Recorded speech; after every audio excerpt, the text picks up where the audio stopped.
सर्व पाप्यापेक्षा सुद्धा तू स्वतःला पाप करणारा मानत असशील, मग सर्व पाप्यापेक्षा तू पाप करणारा असशील तरी सुद्धा ज्ञानप्लवेन एव ज्ञानरूपी नौकेनेच सर्व भुजनम संतरिष्यसी, सर्व पापातून तू काय होशील, तरुण जाशील.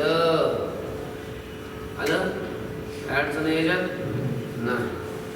यथैधांसि समिद्धोऽग्निः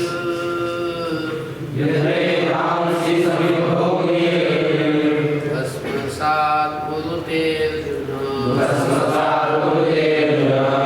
ज्ञानाग्निः सर्वकर्माणि भस्मसात् कुरुते तथा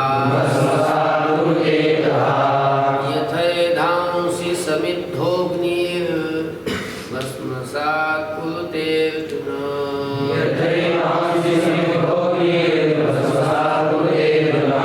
ज्ञानाग्निः सर्वकर्माणि भस्मसात् कुरुते तथा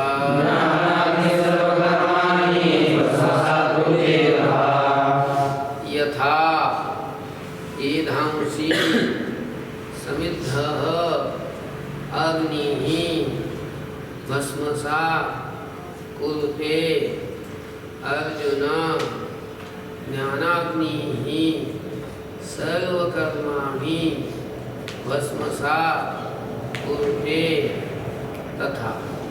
आलं का? आता काय घ्यायचं अगोदर? अर्जुन, हे अर्जुना, यथा, यथा म्हणजे ज्या प्रकारे समिद्ध अग्निः एधांसि भस्मसात् कुरुते असा अर्थ घ्यायचा. समिद्ध अग्निः, समिद्ध अग्नी म्हणजे प्रज्वलित झालेला अग्नी, प्रदीप्त झालेला अग्नी, असा भडकलेला.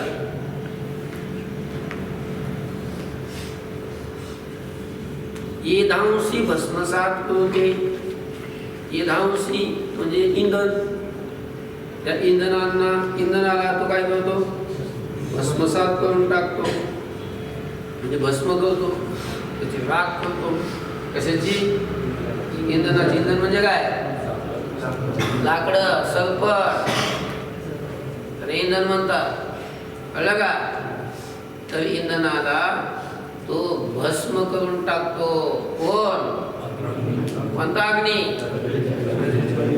प्रदीप्त अशा प्रकारचा अग्नी तो लाकडांना भस्म करून टाकतो.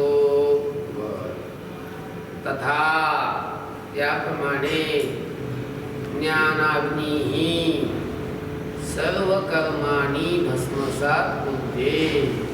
ज्ञानरूपी अग्नी सर्व कर्मांना भस्म करून टाकतो. इथं सिद्धांत काय आहे? ज्ञानरूपी अग्नी कर्मांना भस्म करतो. ज्ञान झालं, ज्ञान ज्या पुरुषाला झालेलं असतं त्या पुरुषाला कर्म काहीच नसतं, त्याचं सगळं कर्म जळून जातं. लक्षामध्ये मग हा आहे सिद्धांत. मग त्याच्यासाठी दृष्टांत दिला आहे की जसं प्रज्वलित झालेला प्रदीप्त असलेला जो अग्नी तो सगळ्या इंधनांना भस्म करून टाकतो, जाळून टाकतो, तसं ज्ञानरूपी अग्नी सर्व कर्मांना काय करतो? भस्म करतो. बघा अर्जुना, हे अर्जुना, यथा ज्याप्रमाणे समिद्ध अग्निः प्रदीप्त झालेला अग्नी एधांसि भस्मसात् कुरुते, इंधनाला भस्म करून टाकतो. तथा त्याप्रमाणे ज्ञानाग्निः ज्ञानरूपी अग्नी सर्व कर्माणि भस्मसात् कुरुते, सर्व कर्मांना भस्म करतो. न हि ज्ञानेन सदृशं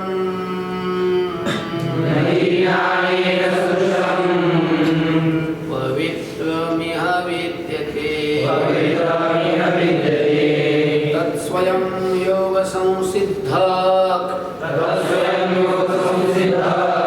कालेनात्मनि विन्दति.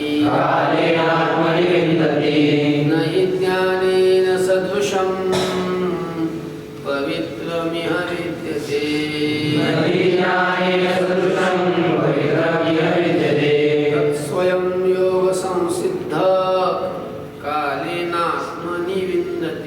तत्स्वयं योगसंसिद्धः कालेनात्मनि विन्दति.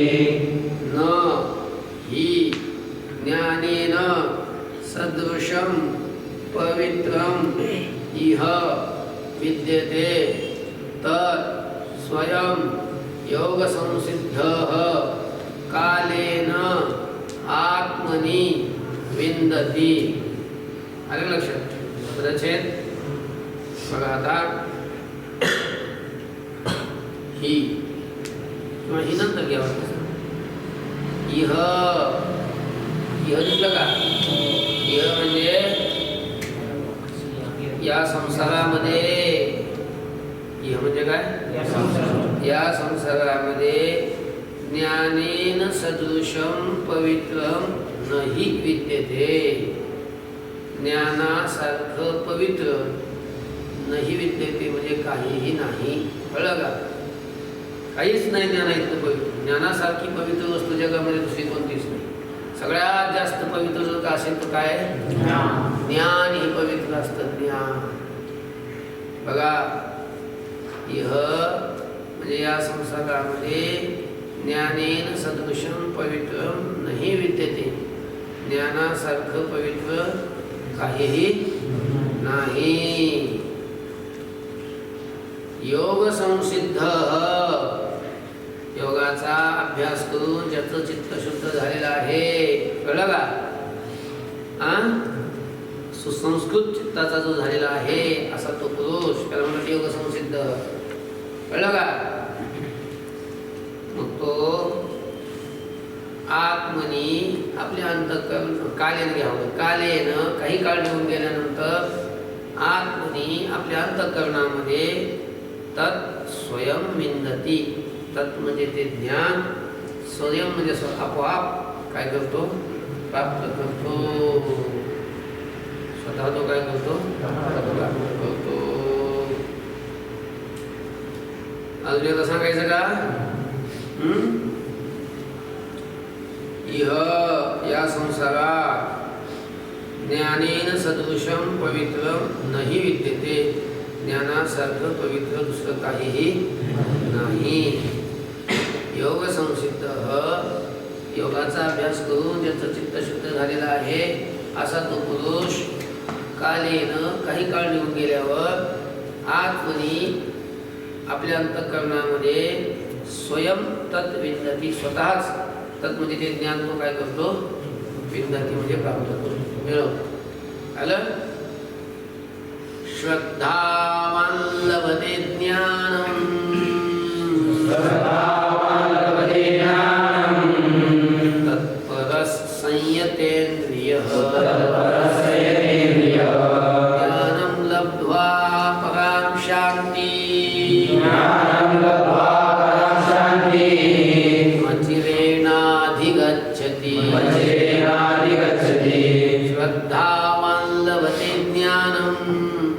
तत्परः संयतेन्द्रियः.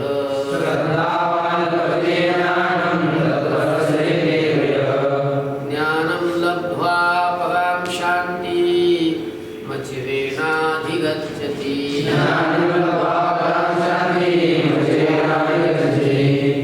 श्रद्धावान् लभते ज्ञानं. तत्परः संयतेन्द्रियः. ज्ञानं लब्ध्वा परां शान्तिम् अचिरेण अधिगच्छति. आलं का? श्रद्धावान. आता ज्ञान कुणाला प्राप्त होतं? ज्ञानाचा एवढा महिमा गायला ना. मग हे ज्ञान प्राप्त करण्यासाठी कोण मनुष्य योग्य आहे, कोण पात्र आहे, त्याचा अधिकारी कोण आहे ज्ञानाचा ते सांगतात. श्रद्धावान. कोण? श्रद्धावान म्हणजे श्रद्धेने युक्त असलेला. तत्पर आणि ज्ञानप्राप्तीच्या साधनामध्ये तत्पर असलेला. पण नुसती श्रद्धा असून चालत नाही. लय श्रद्धा आहे गुरुवर, लय श्रद्धा आहे शास्त्रावर, देवावर, मग काय आपोआप ज्ञान होईल काय? त्याला ज्ञानप्राप्तीचं जे साधन आहे, जो जे उपदेश करतात ते पाठाला द्यावं लागेल का नाही? सांगितलेला अभ्यास तर करावा लागेल नाही. अभ्यासच केला नाही, पाठाला झाला नाही म्हणजे तत्पर नाही साधणार. होईल का ज्ञान? श्रद्धावी असली तरी त्याच्याकडे तत्परता असावं लागेल. एखादा गुरुवर श्रद्धाही असते, शास्त्रावर श्रद्धा असते, साधना तत्परही असतो, पण त्याची इंद्रिय जर मोकार असतील, त्यांना आपली इंद्रियावर विजय मिळवलेला नसेल मस्त पाठ संपला गेले की हॉटेलमध्ये जाऊन खात असत, मग काय उपयोग आहे? अशा पुरुषालाही काय होत नाही, ज्ञान प्राप्त होत नाही. संयतेंद्रिय, त्याची इंद्रिय कसे पाहिजेत? संयमित पाहिजेत. म्हणजे त्यांनी इंद्रियावर विजय मिळवलेला पाहिजे, इंद्रिय जित पाहिजे, तो इंद्रिय जिंकलेला पाहिजे लक्षामध्ये. म्हणून श्रद्धावान, श्रद्धेने युक्त असलेला, तत्पर, साधनेमध्ये तत्पर असलेला, संयतेंद्रिय आणि जितेंद्रिय असलेला असा तो पुरुष ज्ञानम लभते, ज्ञानाला प्राप्त करतो. ज्ञान प्राप्त करतो म्हणजे ज्ञान प्राप्त करण्यासाठी एवढ्या गोष्टी असायला लागतात. श्रद्धा असावी लागते, साधने तत्पर असावं लागतं आणि इंद्रिय जित असावं लागतं, इंद्रिय जिंकावे लागतात. कळलं का?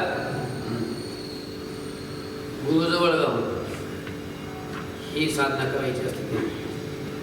आणि मग ज्ञानम लब्ध्वा, मग ज्ञान प्राप्त करून चिरेण, चिरेण म्हणजे फार काळाने, चिरम म्हणजे काय? फार काळ. अचिरेण फार काळ न लागता, थोड्याशा काळात, अल्प काळात, तात्काळ पराम शांतीम अधिगच्छति. पराम शांती, श्रेष्ठ शांतीला, जगामध्ये सर्वश्रेष्ठ असणारी जी शांती, त्या शांतीला तो अधिगच्छति, प्राप्त होतो, जातो, मग प्राप्त करतो. कोणाला प्राप्त करतो? पराम शांती म्हणजे श्रेष्ठ शांतीला, म्हणजेच मोक्षरूपी शांती. आलं? अजून एकदा सांगायचं. श्रद्धावान, श्रद्धेने युक्त असलेला पुरुष, तत्पर, साधने तत्पर असलेला, संयतेंद्रिय, इंद्रिय जिंकलेला, ज्ञानम लभते असा तो पुरुष ज्ञान प्राप्त करतो. आणि ज्ञानम लब्ध्वा, ज्ञानाला प्राप्त करून आचिरेण पराम शांती अधिगच्छति, तात्काळ परम शांतीला तो काय होतो? म्हणजे श्रेष्ठ शांतीला तो प्राप्त होतो. झालं की 3 श्लोक राहिलेत, पुढच्याला घेऊन ते खालचे. शांती शांती शांती.